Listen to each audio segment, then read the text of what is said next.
Mesdames, Messieurs, bonsoir et bienvenue à Signaux Mystérieux sur Camdis Télévision.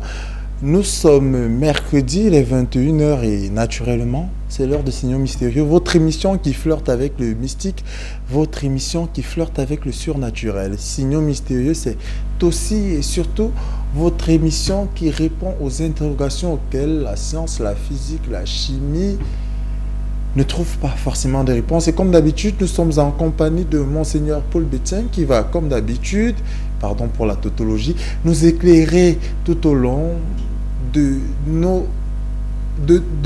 nos passages dans ces sentiers obscurs qu'est le mystérieux. Bonsoir, Monseigneur. Bonsoir, Monsieur Belinga. Bonsoir, comme ça, aux millions de téléspectateurs qui nous regardent, n'est-ce pas, à travers le monde. Que Dieu vous bénisse, santé vous saluer.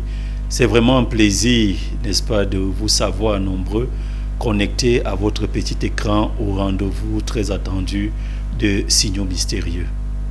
Nous vous rappelons à vous qui nous regardez que vous pouvez intervenir en direct via les numéros qui s'affichent au bas de votre petit écran par SMS ou sur WhatsApp. Aujourd'hui encore, nous allons aborder un thème qui me semble sera très intéressant, qui va vous parler, qui m'a déjà parlé et qui parle certainement à Monseigneur. Mais avant de développer la prière.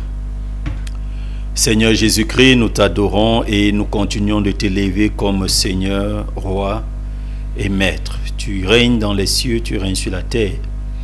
Nous bénissons ton nom, nous bénissons ta gloire, nous t'élévons, te célébrons. Nous sommes reconnaissants envers le souffle de vie que tu nous accordes, la force et, n'est-ce pas, les capacités que tu nous donnes d'être toujours, Seigneur, sur ce plateau pour édifier tes enfants qui sont réunis, n'est-ce pas, de par le monde, fidèles à ce rendez-vous hebdomadaire. Père, nous prions donc que tu bénisses, Seigneur, cette émission de ce soir, que tu te souviennes, ô Dieu Tout-Puissant, d'un homme, d'une femme, d'une famille, et que ta bonne main, Seigneur Dieu Tout-Puissant, touche quelqu'un qui a besoin de ta grâce en cette soirée. Laisse que nous soyons utilisés comme des instruments pour pouvoir édifier ton peuple et qu'à la fin, seul Jésus-Christ soit glorifié. C'est pourquoi nous t'adorons dans le précieux et glorieux nom de notre Seigneur et Sauveur Jésus-Christ. Amen. Amen. Avant donc de donner le coup d'envoi à cette nouvelle édition de Signaux Mystérieux, nous respirons un tout petit peu. On se retrouve juste après.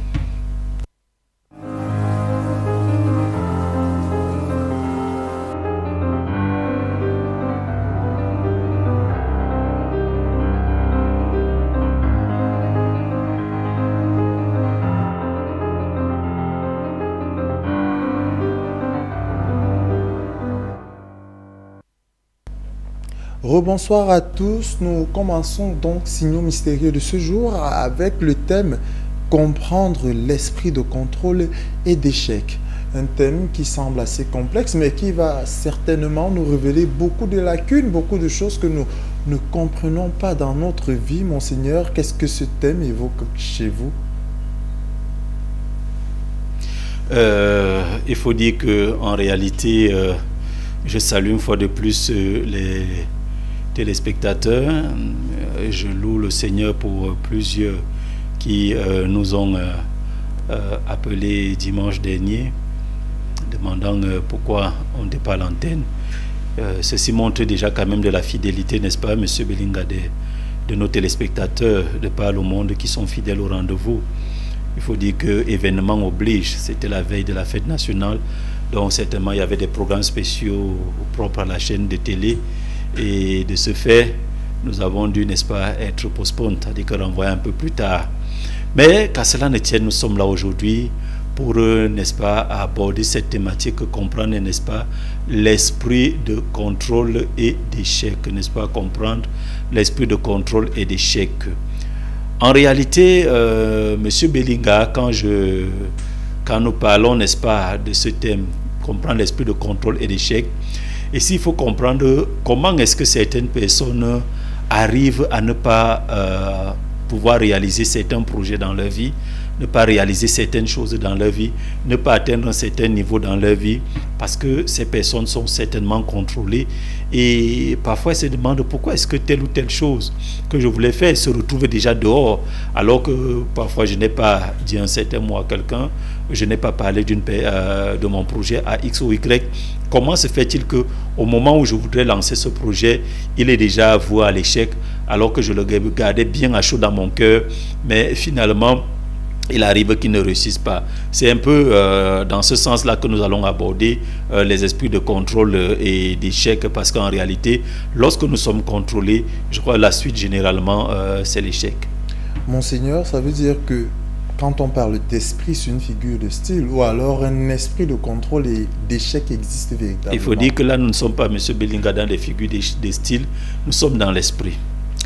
L'esprit de contrôle, c'est un esprit délégué.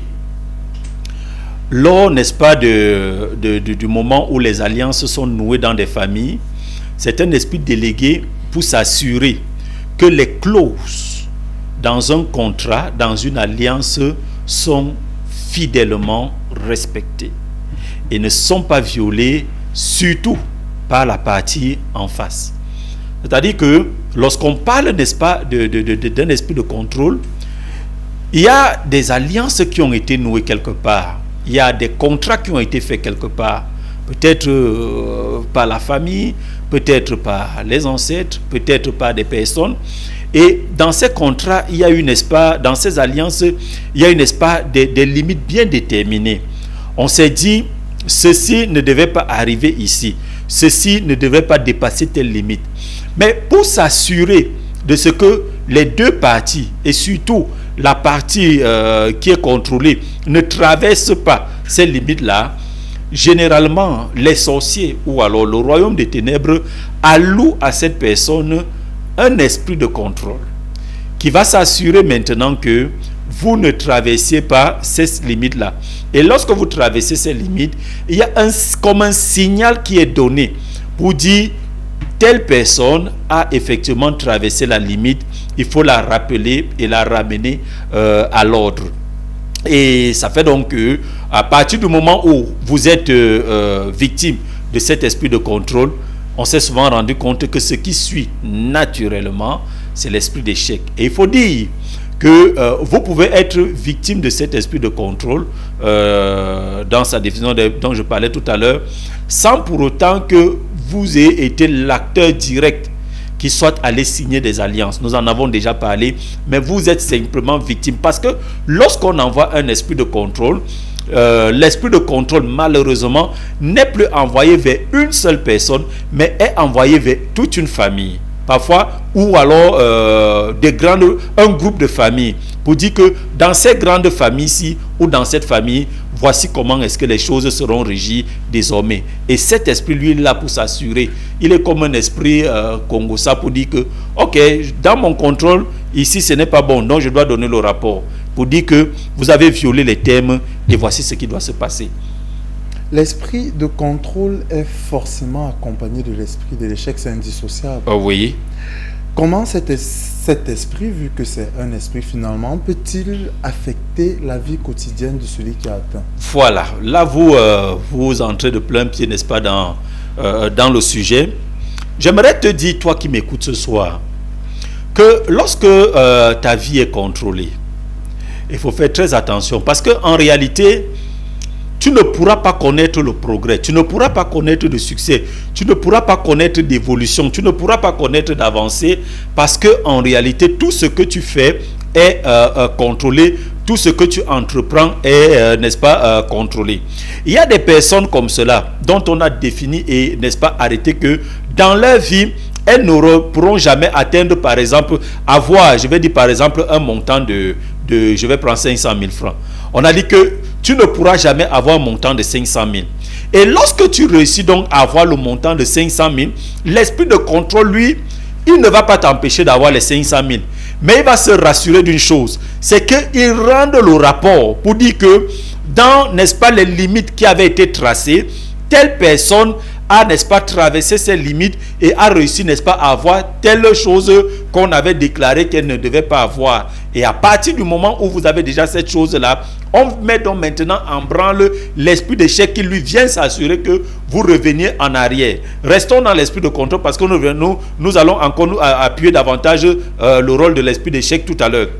L'esprit de contrôle s'assure que si on avait dit que à l'âge peut-être de 15 ans, dans votre famille, tout le monde allait tomber malade, l'esprit de contrôle se rassure qu'à cet âge-là, que la maladie soit lancée, il s'assure d'aller dire que, ok, en ce moment-ci ou en cette période-ci, telle personne doit pouvoir, n'est-ce pas, tomber malade. L'esprit de contrôle s'assure, M. Belinga, que vous ne sortiez pas d'un cadre d'arrangement. Vous ne sortiez pas, n'est-ce pas, d'un certain milieu. Il me souvient, un monsieur, une fois que nous avions reçu, à une certaine époque, dans la ville de Douala, pas récemment, ce monsieur était engagé dans une secte pernicieuse. Et alors, ce monsieur a décidé de sortir de cette secte.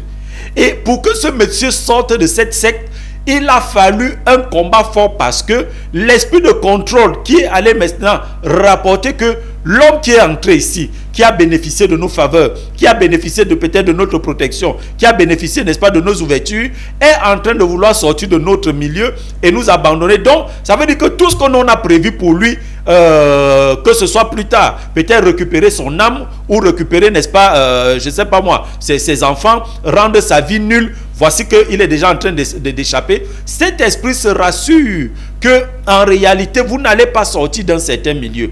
Nous avons connu des combats dans la maison de ce monsieur en cette période-là, parce que je me souviens, à l'époque là, j'étais encore un jeune ministre de Dieu, mais déjà très engagé dans l'œuvre de Dieu. Une fois, nous étions dans la maison, en pleine nuit, le véhicule prend feu seul. C'est-à-dire que vous êtes là et puis le véhicule commence à brûler seul. Les compteurs explosaient. Il y avait des attaques partout parce que les esprits de contrôle, ayant vu que cet homme est en train de sortir et ayant vu le combat qu'il y avait en face, ils ont engagé une riposte très forte pour pouvoir l'empêcher. Mais Dieu merci, il était sorti de ce milieu et aujourd'hui c'est un serviteur de Dieu très engagé dans l'œuvre de Dieu. L'esprit de contrôle va s'assurer que dans votre famille, si on a dit que personne ne sera rien, il s'assure que chaque opportunité qui va arriver devant toi, si elles viennent pour changer ta vie, que cette opportunité t'échappe. C'est pourquoi vous allez voir que certaines personnes, lorsqu'il y a des opportunités, c'est comme si les opportunités vous esquivaient. C'est comme si au moment où vous arrivez pour pouvoir saisir cette opportunité-là, cette opportunité s'en va dans les bras d'une autre personne, s'en va vers les mains d'une autre personne. C'est qu'il y a un esprit qui vous contrôle pour s'assurer que selon les clauses, vous ne devez pas saisir cette opportunité. Malgré votre qualification académique, malgré, n'est-ce pas, votre background avec tous vos diplômes, malgré, n'est-ce pas, les contacts et tout cela. Il y a quelqu'un qui m'a dit un jour que ma fille ne parvient pas, n'est-ce pas, à avoir une certaine PSC malgré toutes les recommandations qu'elle a eues, les lettres qui ont été signées pour qu'on puisse, n'est-ce pas, la prendre dans un tel ou un tel endroit. Elle est toujours revenue en arrière, elle est toujours revenue au point de départ, je ne comprends pas. Alors qu'elle a eu des bonnes recommandations, des personnes même influentes, mais on ne comprend pas pourquoi est-ce que ça n'aboutit pas. C'est que dans votre vie, il y a un esprit de contrôle. Et cet esprit contrôle que vous ne devrez pas avoir cette chose-là. Parce que quand lui tire la lettre, vous êtes obligé de perdre tout ce que vous étiez censé avoir comme privilège. Vous êtes obligé de perdre tout ce que vous étiez censé avoir comme percée, comme faveur ou comme grâce. Cela disparaît et vous abandonne directement. L'esprit de contrôle s'assure que si dans la famille de Y, on a dit qu'il n'y aura jamais le mariage, il s'assure que lorsqu'un homme vient, n'est-ce pas, dans cette famille, que, n'est-ce pas, cet homme soit chassé par un événement ou un autre, ou lorsqu'une femme vient épouser un homme dans cette famille, qu'au bout de, de 6 mois, qu'elle abandonne le foyer, qu'au bout, n'est-ce pas, d'1 an, qu'elle abandonne cet homme, qu'au bout, n'est-ce pas, de 2 ou de 3 ans. C'est pourquoi vous allez voir des hommes qui ont, n'est-ce pas, des femmes qui changent de femmes. Chaque temps, chaque fois, vous vous rendez compte que il était avec celle-ci, elle est partie, il a pris une autre, elle est partie, il a pris une autre, elle est partie. Dans d'autres cas même, cet esprit de contrôle frappe même de mort les épouses. C'est pourquoi vous allez vous rendre compte qu'il y a des hommes qui ont enterré dans un laps de temps très rapproché 1, 2 ou 3 épouses. Ça fait que certaines femmes ont peur d'épouser cet homme, se disant avec ce qu'il y a déjà là, je ne voudrais pas aller encore m'engager dans un truc comme ça. On vous a raconté un jour l'histoire d'une jeune dame qui décidait, n'est-ce pas, de contrôler la vie des hommes, parce qu'on avait mis en elle quelque chose, c'est que chaque homme qu'elle allait épouser devait mourir. Et elle choisissait, n'est-ce pas, des hommes qui avaient un certain statut social. Comme elle était dans une ville où on cultive beaucoup le cacao, elle allait chercher des messieurs qui ont, n'est-ce pas, des plantations de cacao. Elle sait pertinemment que cet homme-ci, j'ai ceci en moi, cet homme-ci va perdre sa vie. Mais il savait que lorsque elle est venue nous rencontrer et qu'on lui a dit, voilà ce qu'il y a en toi, il faudrait que tu sois délivré. Elle a dit que non, moi je ne suis pas venu pour la délivrance. Je suis venu pour que mes affaires prospèrent. Priez pour moi pour que mes affaires prospèrent. Nous étions obligés de la mettre dehors parce qu'on a dit que mais ça ne va pas. Comment est-ce que tu as une telle chose dans laquelle tu mets en danger la vie des enfants, des autres, et tu ne voudrais pas être délivré de cette chose? C'était quelque chose qu'on ne pouvait pas supporter. On était obligé, n'est-ce pas, de la mettre dehors, vu qu'elle avait refusé d'être délivrée. L'esprit de contrôle est cet esprit qui s'assure que chaque fois qu'on te promet de l'argent, si cet argent-là arrive, qu'il y ait un événement autre. C'est pourquoi j'ai rencontré des gens qui me disent qu'ils sont allés prêter l'argent, emprunter l'argent pour réaliser un projet, mais que cet argent est parti peut-être dans la maladie de leur épouse, de leur enfant, de leurs proches, et ils ne pouvaient pas serrer le cœur. Il avait l'argent en main, le cas était là. Pour lui, ça allait être très mal, très mauvais d'avoir cet argent et de ne pas pouvoir, n'est-ce pas, s'investir dans la vie de cette personne qui était souffrante.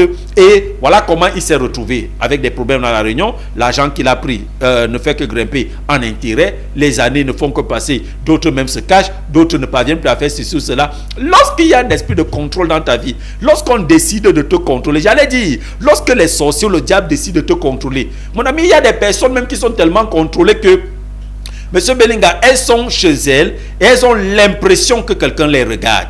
Une dame, une fois, nous avait rencontré. Elle dit que chaque fois qu'elle allait se laver, parce qu'elle avait les toilettes dehors, elle sentait toujours qu'il y a quelqu'un qui était là en train de la regarder, en train de l'observer. Ce n'est pas arrivé une fois, ce n'est pas arrivé deux fois, ce n'est pas arrivé trois fois. Elle disait que je sens la présence de quelqu'un. Chaque fois que je vais, c'est comme si quelqu'un me regarde. C'est comme si chaque fois que je dois entrer aux toilettes, il y a une personne qui voudrait me dire je ne sais quoi, qui me regarde. Et c'était une présence qui la faisait peur. À un certain temps, on était obligé, n'est-ce pas, de briser cet esprit dans sa vie pour qu'elle puisse, n'est-ce pas, retrouver désormais la tranquillité. Et après ce travail spirituel, elle était totalement libérée. Donc, voilà un peu quelques éléments qui se passent lorsque l'esprit de contrôle sévit dans une vie. Monseigneur, comment cet esprit-là fait pour apparaître dans la vie, effectivement? Quelles sont les racines profondes de ces esprits? Il faut dire que les racines profondes de cette vie, de cet esprit, comme je l'ai dit au départ, ce sont les alliances. Vous savez, M. Belinga, les alliances, c'est quelque chose de fort. Lorsque vous êtes en alliance, il faut faire très attention. Lorsque votre famille est en alliance, il faut faire très attention. Parce que l'alliance, ce n'est pas une chose qu'on brise simplement comme ça. Lorsqu'une alliance a été contractée, sachez que le monde des ténèbres, le monde mystique, le monde de la sorcellerie a été en alerte dans sa totalité. C'est quelque chose qui est préservé. Parce que vous savez, nous aborderons un jour, si Dieu le permet un peu, l'organisation dans le monde mystique. Parce que vous savez, dans le monde mystique, il y a les esprits de contrôle, il y a les esprits de protocole, il y a les esprits juges. En fait, c'est un monde qui est régi comme le nôtre, avec, n'est-ce pas, toutes ces institutions. Et, n'est-ce pas, chacun avec son rôle. Il y a les policiers, il y a ceux qui ont, n'est-ce pas, des services villes, mais chacun fait son travail à son niveau. Maintenant, lorsque vous allez contracter une alliance, dans cette alliance qui est contractée, dans le monde spirituel, elle est contractée face, n'est-ce pas, à un esprit qui est, n'est-ce pas, un esprit législateur, j'allais dire un esprit soit juge, soit magistrat, qui, n'est-ce pas, bénit votre alliance et scelle l'authenticité de cette alliance, s'assurant qu'elle ne sera jamais violée. Je vous ai dit une fois ici que le monde spirituel, le monde mystique est un monde totalement légaliste. Nous pouvons oublier certaines choses. Nous pouvons aller contracter une alliance et puis on oublie. Mais là-bas, on n'oublie pas. On veille sur, n'est-ce pas, l'application d'une alliance au détail près. C'est pourquoi faites attention aux alliances tissées, consciemment ou inconsciemment. Faites attention lorsque vous vous rendez compte que dans votre famille, une alliance a été tissée avec la divinité familiale, avec le totem de la famille, avec, n'est-ce pas, l'esprit des eaux dans la famille, avec dans la rivière qui coule au village de la famille, dans, n'est-ce pas, la forêt du village, ou alors auprès d'un arbre sacré, qu'il y a des choses, des libations, n'est-ce pas, qui ont été faites, où des paroles ont été dites et qu'une alliance a été scellée au nom de la famille. Faites attention, parce qu'en réalité, ces choses-là font à ce que l'esprit de contrôle marche avec vous. Ça marche avec vous en s'appuyant non sur ces alliances-là. L'esprit de contrôle, c'est qu'auprès de vous, je ne suis pas illégal. Je suis là de manière très légale pour faire le travail qui m'a été assigné avec votre accord, que cet accord a été conscient ou alors inconscient. Lui vient pour faire simplement son travail. Et vous voyez, son travail s'appuie sur quelque chose de tellement fort que pour le libérer, pour le déloger de cet endroit, il faut poser, n'est-ce pas, des actions très fortes. Donc, c'est pourquoi faites attention. Vous savez, l'esprit de contrôle, je vais pousser un peu plus loin. Monsieur Belinga, il y a des familles, comme je dis souvent, où on a décidé que ici, là, vous allez disparaître seulement par accident. Simplement par accident. Il y a des familles où on a décidé que ici, là, ce sera par maladie. Je prends le cas d'accident. Vous vous rendez compte que vous pouvez être... Enfin, on peut avoir déterminé une période. Et on dit qu'en cette période-ci, dans telle famille, c'est la période où on a décidé que cet accident va se manifester dans sa vie. Vous êtes tranquille. Vous ne vous posez aucune question. Vous êtes peut-être même dans votre maison, en train de causer avec vos enfants, en train de faire ceci ou cela. Et vous décidez comme ça de sortir. Je ne sais pas moi trop. Allez boire, allez acheter un truc à la boutique, allez, n'est-ce pas, rencontrer quelqu'un. Et puis pendant que vous êtes peut-être en train de traverser la route, vous êtes percuté par une moto, par un véhicule, par je ne sais pas trop quoi. Et vous perdez votre vie. Mais vous ne vous rendez pas compte, mais il y a un esprit qui vous amène pour vous dire, c'est à cet endroit que tu dois être. C'est pourquoi je dis souvent aux gens que Dieu nous fait parler des événements dont nous-mêmes nous ne connaissons pas. Par exemple, quand vous venez au cabinet et que nous pouvons vous dire que je vois ceci dans ta vie, vous me dites non, moi je ne comprends pas cela. Je vous dis, écoute, je disais à quelqu'un une fois, j'ai dit à une dame qui était mariée que je vois l'esprit de célibat en toi. Elle a souri, elle m'a dit, mais moi je suis mariée, comment je peux avoir l'esprit de célibat? Je dis, je ne sais pas. Mais c'est ce que Dieu me montre, il y a l'esprit de célibat en toi. Dieu m'a dit qu'il y a le célibat en toi. Elle m'a dit, mais seulement M. Belinga, 2 à 3 semaines plus tard, elle quittait la maison de son mari et elle allait en location. Le mariage est fini. Vous voyez que l'esprit de contrôle s'en fout de ce que vous soyez marié. Si on a dit que vous devez être célibataire, vous allez revenir à la case. Vous allez revenir à cette case départ là parce qu'en réalité, cet esprit a reçu pour rôle et pour mission de effectivement s'assurer que vous reveniez toujours à la case départ. On va prendre quelques messages pour souffler un peu. Bonsoir à vous, c'est Marie depuis Ngusso. S'il te plaît, j'ai fait un rêve dans lequel je suis en vie, mais on a parlé de moi comme quoi j'étais décédé. Qu'est-ce que ça veut dire? Il faut seulement qu'on brise déjà l'esprit de mort dans sa vie. Il faut qu'on brise l'esprit de mort dans votre vie. Vous savez, il arrive des moments où Monseigneur ne veut pas rentrer dans les détails. Il dit juste ce qu'il a à dire et on passe à autre chose.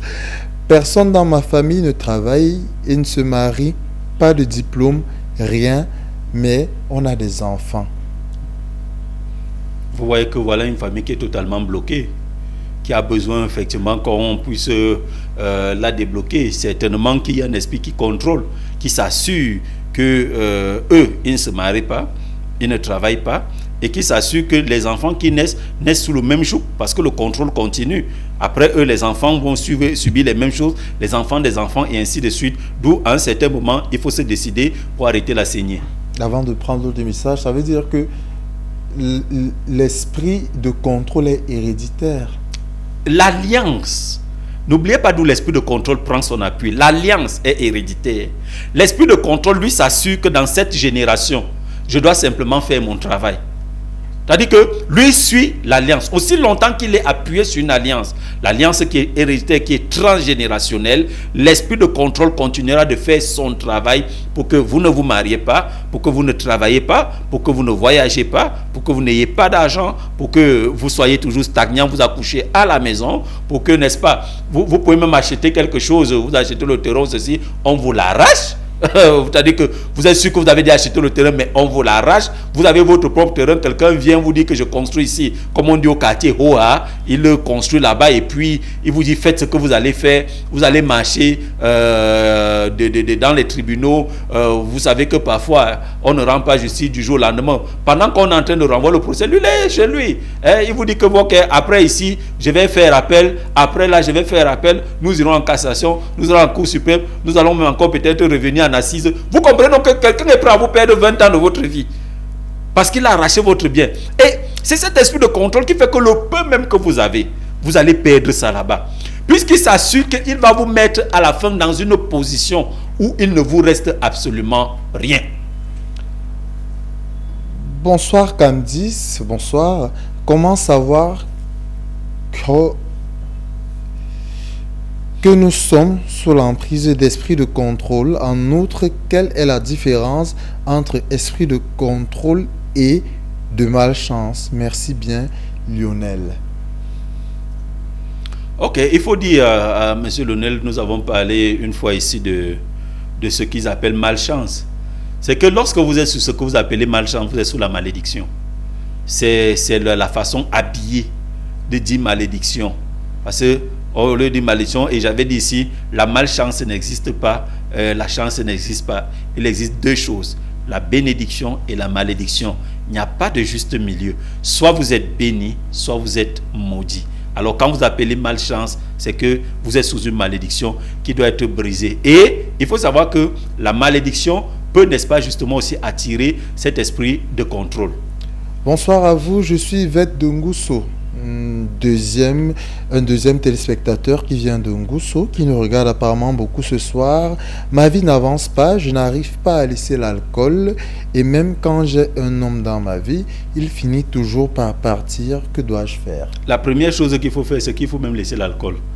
Parce que quel est l'homme qui va vouloir la femme qui boit seulement les alcools? C'est déjà un handicap, ma fille, hein? Franchement. Et puis maintenant, de deux, si cet handicap-là, c'est quelque chose qu'on a mis pour contrôler votre vie, pour que justement les hommes continuent de vous fuir, si c'est un esprit de Bacchus qui s'est assis en vous, il faut passer par un moment, n'est-ce pas, par un travail spirituel pour que vous puissiez retrouver le plein pouvoir de votre vie et que votre bénédiction revienne pleinement dans votre vie. Monseigneur, revenons donc sur les questions que moi j'ai préparées pour vous. Oui. Une question qui m'intéresse particulièrement, mais est-ce que l'esprit d'échec, l'esprit de contrôle peut amener quelqu'un à devenir fou? Est-ce que ça peut avoir un impact sur la santé mentale de celui qui est sous le joug de cet esprit justement? Monsieur Belinga, j'ai souvent une observation que je fais personnellement et je dis souvent chapeau aux Africains et surtout aux Camerounais. Je dis nous avons un moral et un mental parfois très fort. Parce que je vois parfois des situations par lesquelles les gens passent, qui sous d'autres cieux on vous interne. Vous voyez quelqu'un qui paie, comme j'ai vu dernièrement, on a fait lécher une substance noire avec de l'huile de palme et puis 2-3 enfants d'une même mère sont décédés. Ailleurs, on vous met carrément sur traitement psychologique. C'est un choc, c'est un trauma. Et vraiment, je loue Dieu pour ce genre de mental dont il nous a dotés. Mais, qu'à cela ne tienne, il y en a qui ne sont pas aussi forts. Il y en a qui ne supportent pas certaines choses. L'esprit de contrôle, qui, n'est-ce pas, donne plein pouvoir à celui d'échec, Parce que lorsque vous êtes contrôlé, celui qui prend la suite, c'est l'échec. Si l'esprit de contrôle a dit que vous ne devez pas avoir de l'argent, vous allez entreprendre, monter une petite affaire pour que vous puissiez avoir l'argent. L'échec, lui, vient s'installer. Votre affaire échoue au bout, n'est-ce pas, de 3 semaines, au bout, n'est-ce pas, d'1 mois. Vous aviez une affaire qui commençait bien, on croyait que ça va donner, c'était. Après cela, vous aviez un commerce qui avait bien débuté. Les clients venaient un peu de partout. Vous vous avez dit que bon, cette fois-ci, je sens que je vais vraiment décoller. Mais il y a encore une sorte de commerce que j'appelle le commerce de dette, de crédit. C'est-à-dire que vous avez votre marchandise, tout le monde prend à crédit. Et vous connaissez quand les gens prennent à crédit. Ah non, tu me connais, non. Après demain, je te donne cela. Pour que dans 2 mois, la personne te dise que mais c'est quoi, je n'ai pas l'argent, il faut attendre. Donc, vous comprenez donc que ça, ce sont les manifestations lorsque l'esprit d'échec s'est déjà assis. Le contrôle s'assure que le niveau où vous êtes arrivé, que vous soyez sanctionné. Et que vous soyez sanctionné très fort. Il met donc maintenant en branle l'esprit d'échec qui arrive donc maintenant et se met à affecter vos affaires, vos finances, votre foyer, votre santé, votre emploi, vos enfants. C'est-à-dire que vous commencez à vivre l'échec sur tous les plans et à tous les niveaux, à une dimension que vous n'avez jamais compris. C'est pour cela que lorsque vous êtes contrôlé, rassurez-vous d'une chose, c'est qu'il y aura échec devant.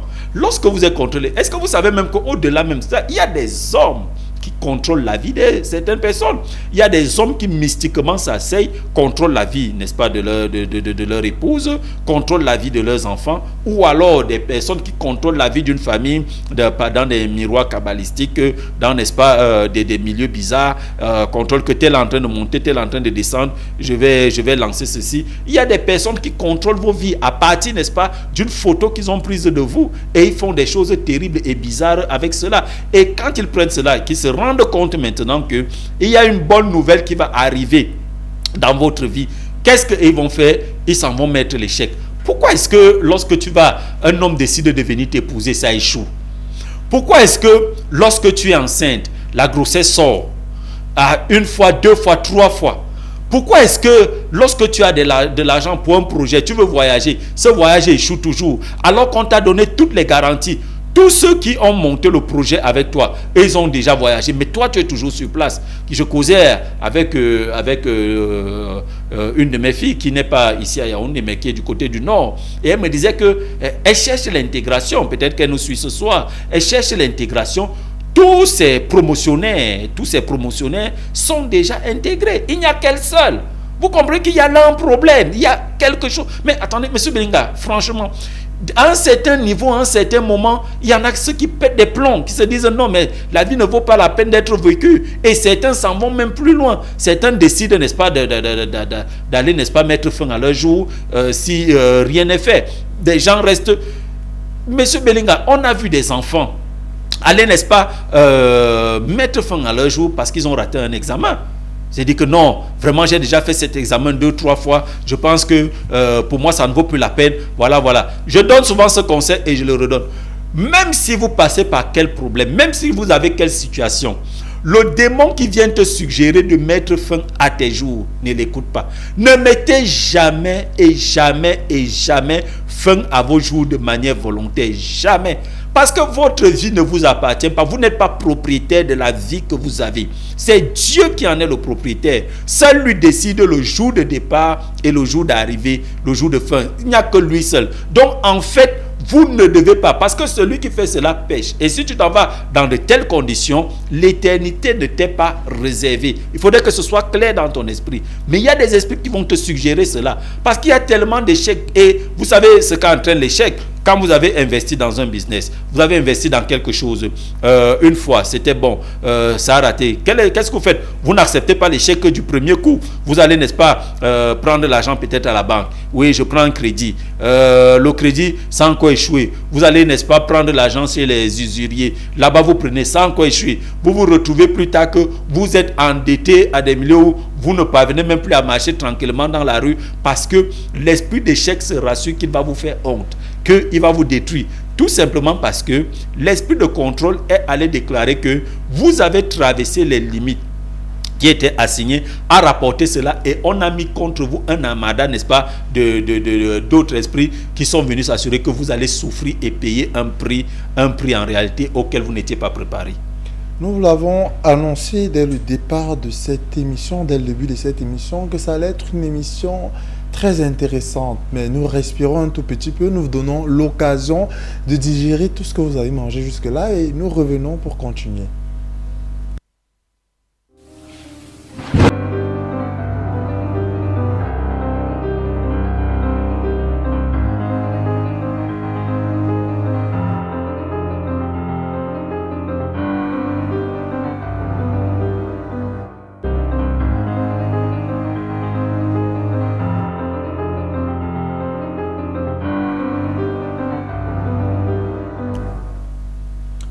Bonsoir à tous et bienvenue dans la suite et la fin des signaux mystérieux de ce mercredi.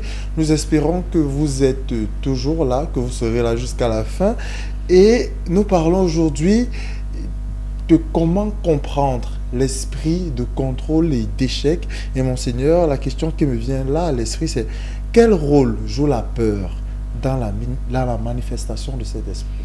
La peur, c'est une arme du diable. Ne l'oubliez jamais, Monsieur Belinga. La peur, c'est une arme que le diable utilise. Vous savez, une des choses qui caractérise les hommes avec grand H, la peur de l'échec, la peur, n'est-ce pas, de la non-appartenance, la peur du rejet, la peur de ceci. Nous avons beaucoup de craintes et de peur en nous, ce qui fait que parfois la peur nous entraîne à faire certaines choses, soit pour plaire aux uns et aux autres, soit pour faire ceci. Donc, l'esprit de peur est une arme aussi que le diable utilise. Et généralement, il utilise cela pour que vous puissiez revenir à lui. Vous dites que non, si je fais ceci. Il y a un jeune homme qui, il y a de cela quelque temps, était dans un milieu compliqué et là-bas il avait décidé de sortir de ce milieu et il nous avait rencontrés en cette période-là. Mais on lui avait dit que si tu sors d'ici et tu vas parler des choses que tu as faites ici, tu vas mourir. Alors il avait cette peur. Quand il est arrivé, malgré que la parole prophétique lui était donnée pour dire on te voit dans tel endroit en train de faire ceci, ceci, il disait non, c'est pas vrai, c'est pas possible. Ce n'est pas possible que tout homme soit reconnu pour mentir et que seul Dieu soit reconnu pour vrai. Dieu ne peut pas dire une chose qui n'est pas vraie.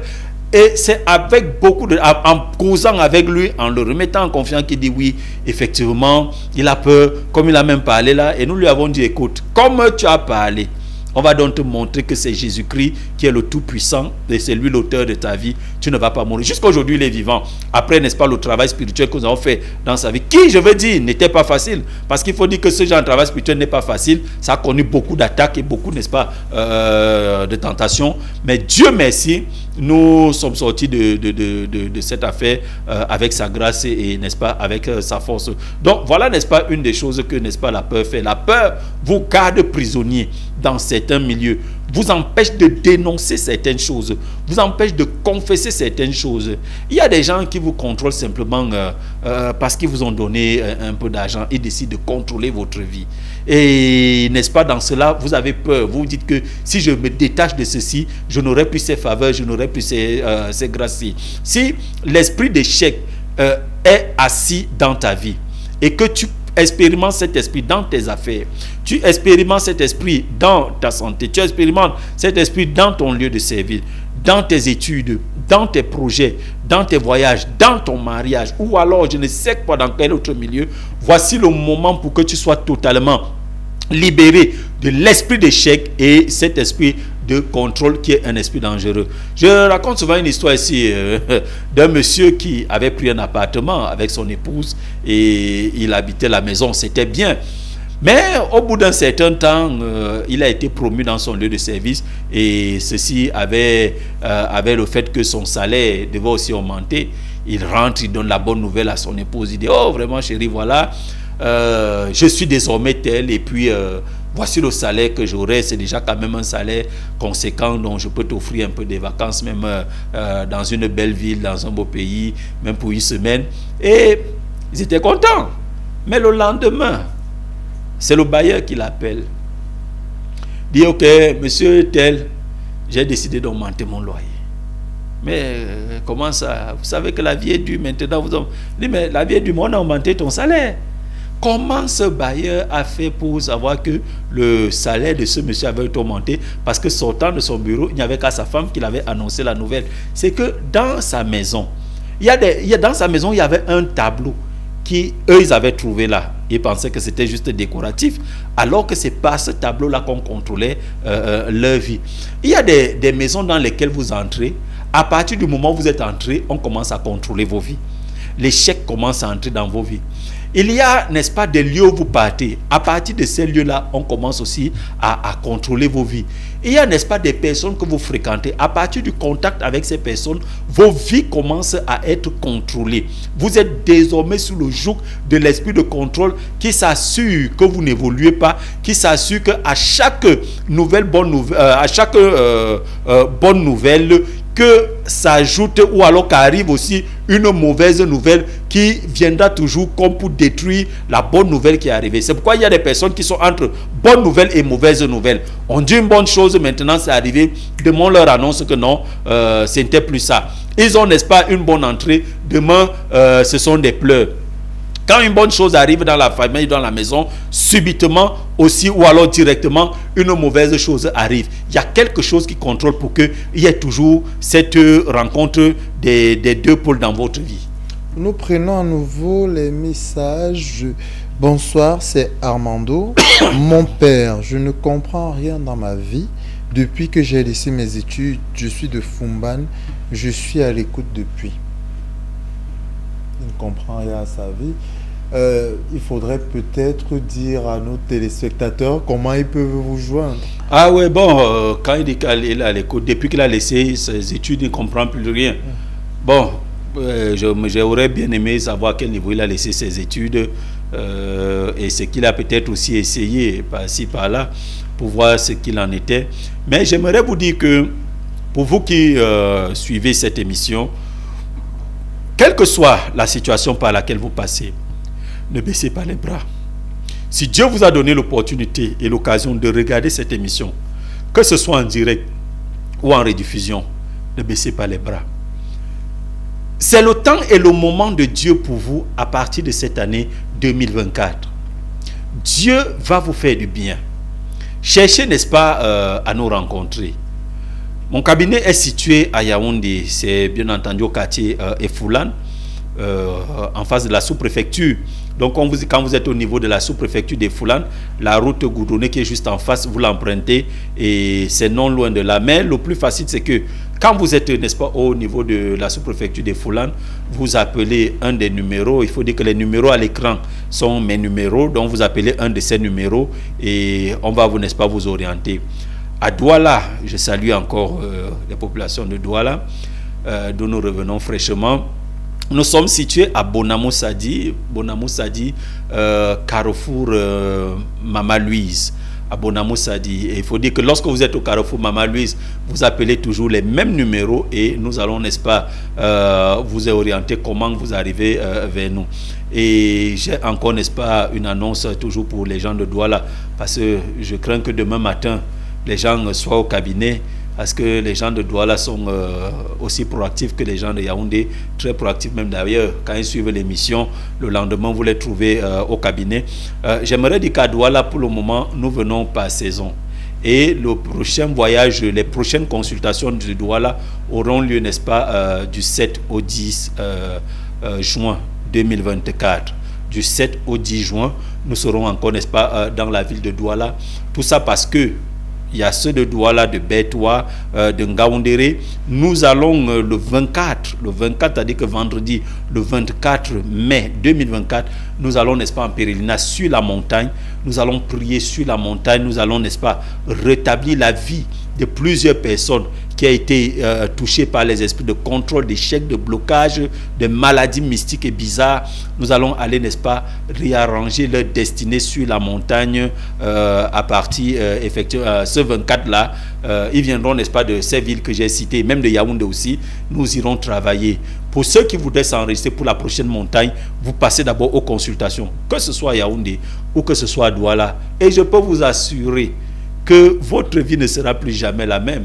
Monsieur Bellinga m'a dit ici un jour qu'on m'enregistre quand je parle comme ça. Quelqu'un pourrait me prendre demain, dire que vous avez dit ceci, je n'ai pas eu cela, vous pouvez me porter plainte.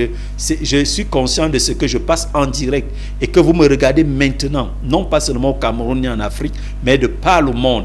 Et je suis en train de te dire, que ce soit à distance ou que ce soit en présentiel, lorsque tu fais ton travail, je dis bien encore, lorsque tu fais ton travail, c'est-à-dire qu'après la consultation, il y a un travail spirituel qui doit être fait. Lorsque ce travail spirituel est fait dans ta vie, je peux te rassurer d'une chose, que mon Dieu a toujours été fidèle. Et ce n'est pas aujourd'hui qu'il va commencer à me décevoir. La solution sera là par sa grâce, au nom de Jésus-Christ. Vous pouvez donc porter plainte à Monseigneur si après avoir suivi son traitement, vous ne trouvez pas la guérison. C'est ça, ils peuvent porter plainte. C'est de ça que je parle. D'accord, nous prenons notre message. Bonsoir à vous, un message qui va venir apporter un peu de piment à cette émission. Bonsoir à vous sur le plateau. Bonsoir. L'esprit de contrôle n'est rien devant le Seigneur Tout-Puissant qui nous protège de tout mal, ayant une foi en Jésus-Christ, notre Sauveur. Voilà quelqu'un qui dit que l'esprit n'existe pas lorsqu'on a la foi en Dieu ou en Jésus-Christ. Ok. Vous savez, M. Bellinga, il y a des choses que je voudrais dire, on ne commande pas toujours. J'ai toujours des problèmes avec le zèle mal orienté. Ainsi, il ne faut pas être zélé de manière très mal orientée.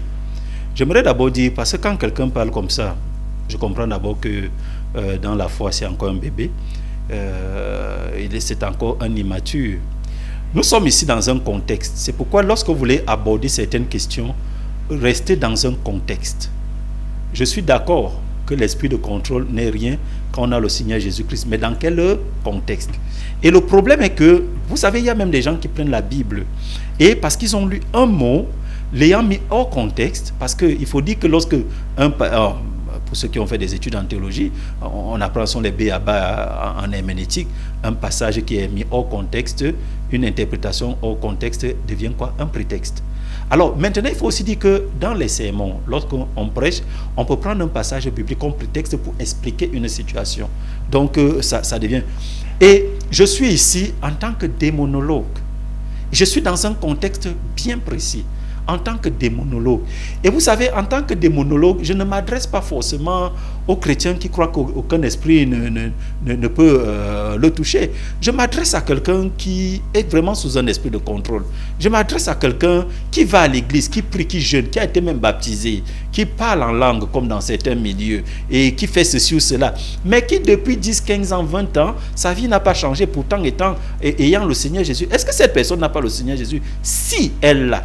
Et si celui-ci était devant moi, j'allais davantage marquer son ignorance pour lui faire comprendre la différence qu'il existe entre les trois catégories d'hommes. Parce que si je lui pose ces questions, il ne me dira pas ce qu'on appelle l'homme animal, l'homme spirituel et l'homme charnel. Donc, je suis dans un contexte. Je ne veux pas entrer, je ne suis pas en sotériologie pour lui enseigner la sotériologie. Je ne suis pas dans cela. Je suis en contexte démonologie. Donc, s'il vous plaît, baissez votre zèle. Temporisez-le, je comprends, mais temporisez-le. Je dis encore, tu peux aller à l'église, tu peux prier, tu peux même être pasteur, mais tu as un esprit de contrôle, tu as un esprit d'échec dans ta vie. Je sais de quoi je parle, j'en ai été victime, étant homme de Dieu. Et comme je dis aux gens, ce n'est pas aujourd'hui que j'ai été cru, ça fait bientôt 30 ans que l'huile est passée sur ma tête. Et ce n'est pas hier que je suis sorti. Donc, s'il vous plaît, j'étais pasteur, mais je connaissais les échecs. J'étais contrôlé par un esprit de contrôle qui venait de ma famille. Donc sur lequel j'ai dû travailler copieusement et sérieusement pour, n'est-ce pas, sortir de ce contrôle. C'est pourquoi vous pouvez voir un pasteur, il sait Dieu, il est rempli de l'Esprit de Dieu, mais il est pauvre. Il est bloqué, sa vie ne donne pas. Vous pouvez voir, il est homme de Dieu. On ne discute rien sur sa position d'homme de Dieu. Mais on se pose des questions sur le paradoxe qu'il existe entre lui et la qualité, le Dieu qu'il sait et la qualité de vie qu'il mène. C'est qu'il y a un problème, il est contrôlé. J'ai vu des pasteurs qui sont contrôlés par les esprits de leur village. J'ai vu des pasteurs qui sont contrôlés, qui meurent par accident, qui meurent par sorcellerie. Un pasteur ne peut pas mourir par sorcellerie lorsqu'en réalité, tu es en réalité sous le couvert et sous la protection même de Jésus-Christ. Mais j'ai vu des pasteurs. Pourquoi? Parce qu'on n'a pas interrogé le côté démonologique de l'affaire. C'est pourquoi les jeunes chrétiens zélés, vous vous adressez à un homme qui sait de quoi il parle. Vous pouvez continuer à envoyer vos messages comme vous voulez. Ne prenez pas la réaction de Monseigneur. Non, elle est très posée. Hein. Oui, oui. Je dis cela pour... Monsieur Belinga, je dis cela pour aider les autres. Vous savez, même pour aider cette personne qui écrit. Parce que cette personne qui écrit est elle-même sur un esprit de contrôle. C'est ça même l'esprit de contrôle. Vous comprenez? Parce que l'esprit de contrôle vous montre que dans ma pauvreté, hein, Jésus est avec moi. Je ne dis pas non. Vous serez peut-être comme le pauvre Lazare, mais je refuse d'être comme le pauvre Lazare. Monseigneur, il nous reste peu de temps. On va aborder la partie où on doit se protéger. Quels sont les outils ou les pratiques qui peuvent nous aider à surmonter cet esprit? Alors, lorsque vous êtes victime d'un esprit de contrôle, Monsieur Belinga, je le dis et je ne le dirai jamais assez, vous avez besoin d'aide spirituelle. Vous avez besoin d'un homme de Dieu dans votre vie. Vous avez besoin d'un homme spirituel dans votre vie qui comprend les mystères, n'est-ce pas, du monde spirituel et qui peut réellement vous aider. Dans le cas d'espèce, lorsque vous êtes victime de ces choses, venez nous rencontrer. Quand vous allez arriver chez nous, nous allons passer par la consultation prophétique. Écoutez, vous nous suivez de par le monde. Nous faisons des consultations pour des gens aux États-Unis, en France, au Canada, en Afrique.